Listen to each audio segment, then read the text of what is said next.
Doing your March wrap-up in March is for people who have their lives together. Hey guys, what's up? It's Millions of Millie Books, and I am here with my March wrap-up. I had an okay reading month. I had a really good reading week, my spring break, and then the other month was just kind of meh. I read 5 books in 1 week over spring break, and that is most of my wrap-up. But I'll just get into the books now. The first thing I read is a play called John Lennon and Me.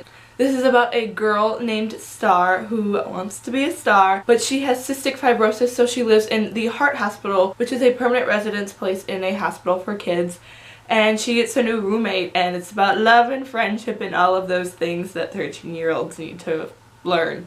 I thought this was okay. It was pretty cliche. I gave it 3 out of 5 stars. I think it's a good play for a younger theater group to perform. The next books I read were the rest of a series, and it is Deity, Apollo, and Sentinel by Jennifer L. Armentrout. These are the last 3 books in the Covenant series. I absolutely adore these. I gave every single one of them 5 out of 5 stars. I filmed a discussion video for this series, and it is yet to be put up, so soon you will hear more of my thoughts on these, but overall, this series really took off for me. The first book I've talked about in other videos, and I kind of described it as like a Vampire Academy with Greek mythology, which is correct, but then these completely spun off course and did some crazy things, and I absolutely love them. I flew through them. If you love Jennifer L. Armentrout, I highly suggest picking these up because these aren't talked about as much as her other books, and I think they should be because they were so good, so actiony. The romance was so cute. I loved the main characters, some awesome character development, some awesome side characters, and yes, I just love these. So if you want to know more about these, I will link my book chat down below, and it will be up soon. The next book I read is a quick read, and it is I Heart You, You Haunt Me by Lisa Schroeder. This is a quick novel written in verse, and I'm pretty sure I read it in like an hour. It was so fast, and it was really good. It was about a girl whose boyfriend had recently passed away, but she is visited by his ghost, and the writing was absolutely beautiful. I believe I gave this 4.5 out of 5 stars. I thought that it was a very simple story, but it was enhanced by beautiful writing. So if you are interested in reading something in verse, I highly suggest picking up Lisa Schroeder because her writing is beautiful. The next book I read, I can honestly say, has been added to my favorite books of all time list, and that is My Heart and Other Black Holes by Jasmine Morga. This is about a girl who is planning to commit suicide, so she goes online to find a suicide partner, and when she meets the guy who she met, Roman, in person, she realizes that she may have to decide between wanting to go forth with her plans or saving him. I thought this book was absolutely beautiful. I closed it and I was just speechless, and I was sobbing, and it's such a good story. It sounds really heavy, and it was. I thought it was very real, but even though it was heavy, it wasn't, I don't know how to describe it, it wasn't too much. I guess in a way it was more eye-opening than hard to read. I guess there were some scenes that were very hard to read, but I just thought it was because Azelle, our main character's voice, was so real. And I also did a book chat about this, so I will link that again down below when it is completed and posted. So if you are interested in this, I loved it so much. Check out my book chat. I give this 5 out of 5 stars. It was absolutely beautiful. And honestly, to this day, I read this a couple weeks ago, I still cannot stop thinking about this. It was so great. The next book I read, I temporarily DNF'd, and it is A Great and Terrible Beauty by Libba Bray. Hold on.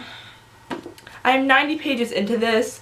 I just wasn't feeling it. I'm not going to DNF it forever. I'm probably going to pick it back up in May, but I've just been so busy with my life that I didn't have the time to read something that I wasn't enjoying necessarily at the moment, and I didn't hate it, so I think that I will be able to come back to this and finish it, and Alyssa, who I was buddy reading this, felt the same way, so hopefully we will be able to complete this over the summer/May or whenever we get to it. This is a historical fiction novel about a girl who lives in India, and her mother is killed, so then she moves to England, I think, to go to a boarding school, and I think magic comes in, and the writing was really beautiful. I just wasn't a fan of Gemma's voice, the main character, So we shall see what I think of the rest of this. The next novel I picked up is The Body Finder by Kimberly Durting. This novel is about a girl named Violet who has this freaky sense where she can sense dead bodies, particularly people who have been murdered. I liked this. I gave it 3.5 stars. I thought it was a fast read and it was enjoyable to a certain extent. However, Violet's voice did kind of get on my nerves. The whole story, she was dealing with feelings for a guy that she's been best friends with her entire life. But it kind of got to the point where I just wanted her to get her shit together. So I am interested to see where this story goes because I liked the quick writing style and I thought that the story was interesting. There's 3 other novels in this series and this one pretty much had a solid conclusion, so any other following books will have completely different plots, obviously same characters. So we shall see if I pick up the rest of the series. I've heard from reviews that there's a hint at a love triangle, which made me not really feeling it. Like, I closed this and I was like, I'm definitely going to read the rest of these. Then I saw something about the love triangle in the next books possibly, and I'm just like, I don't know if I would feel that. So if anybody's read the rest of these, please tell me. I liked it overall. I don't really know how I feel about it. I liked it. It was a fast read, and I thought the pacing of it was done really well. So we shall see. The next novel I only finished half of, and then I finished the rest of it the first 2 days of April, and that is Blood Promise by Rochelle Mead. I finally picked up another book in the Vampire Academy series, and I will share more thoughts of this in my April wrap-up because that is when I finished it. But I'll give you a hint. I liked the first half, thought the middle dragged a bit, and I loved the end. But I will think it over and give an official reading in my next wrap-up in April. That is it for what I read. Another thing that I want to talk about is like the shows I'm watching and the movies. I think I might start adding that to my wrap-ups. And the first thing I want to talk about is Friends. I'm obsessed with Friends. I talked about it in my February wrap-up. I'm obsessed. I started it in January and I am currently halfway through season 8, and there are 24 to 25 episode seasons, so it is not healthy that I'm that far into Friends when I'm this busy, but alas I am. So yes, in the month of March I completed the last couple episodes of season 5, all of season 6, all of season 7, and 8 episodes I believe in season 8. So I've not counted how many that is, but that is a lot, and I don't want it to be over. I'm scared because I love it so much and I end up laughing and feeling feels every single episode. I'm just loving it. So maybe when I'm done I'll do like a favorite Friends episode video. That'd be fun. Who knows? And then the other thing that I wanted to talk about were the movies that I did see in the month of March, and I don't think I saw any other movies other than the one that I'm going to talk about. Only one of them matters, and that is Insurgent. And I wanted to talk about this on my channel, but I didn't quite want to put up a full rant video about it. So here I am. I'm going to try to keep it brief. But overall, I thought it was a solid, okay movie. As an independent movie, not counting anything about me having knowledge of the book, I give it a B- probably. And then as for an adaptation, I gave it a D because it did not capture so many things that the book did.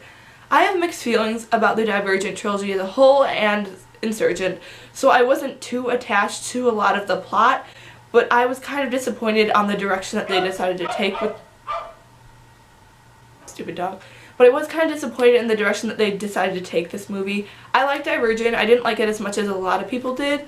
It still definitely isn't anywhere in the league of the Hunger Games trilogy, and I shouldn't compare these movies and dislike them just because they aren't as good as Hunger Games, but alas, I have high expectations.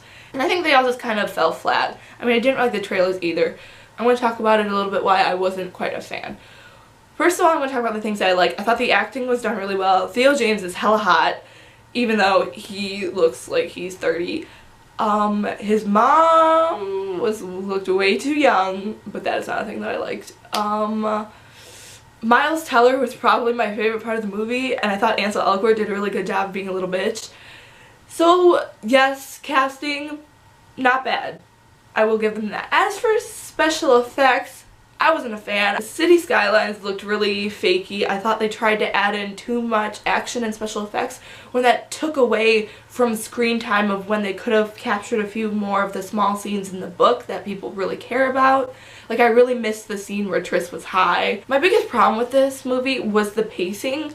I thought that it was just like go, go, go, go, go, and then they ended up combining climaxes, and I just overall didn't understand why the director decided to make a lot of the choices that he did, because I don't know. I shouldn't say I just didn't like it, but I was disappointed, to be honest. I didn't even have high expectations, but I really would have liked to have been pleasantly surprised, and I unfortunately wasn't. I'm really scared of how Allegiant is going to turn out, because I think it's the same director, and this is going to be interesting, especially if you've seen it and you know where it leads off. My biggest complaint is, yes, they did make a lot of changes, and that wasn't even necessarily the problem, but just to me personally, the changes did not make sense. I feel like they tried too hard to make the action make it like a boy movie, and not that it's a bad thing that they're trying to make a YA franchise more unisex, but I think that took away from some of the quality of the story just because they tried to make it appeal to another audience, when in reality it was only gonna ever appeal to the audience that it already has. So that being said, I thought it was okay. I'd probably give it a C total if you combine the B- and the D. I don't know. Whatever. We'll see. Hunger Games has always been my favorite anyway, so I'm just really happy they never messed those up. So yes, Mockingjay Part 2, November. Sorry this is a little late. I hope you enjoyed my March wrap-up. I hope that this works out with talking about not only books but the movies and shows that I watch. That would be fun. But thank you so much for watching. This is Millie's Millie Books. I have 2 book chats coming up, so I will see you again soon. Bye!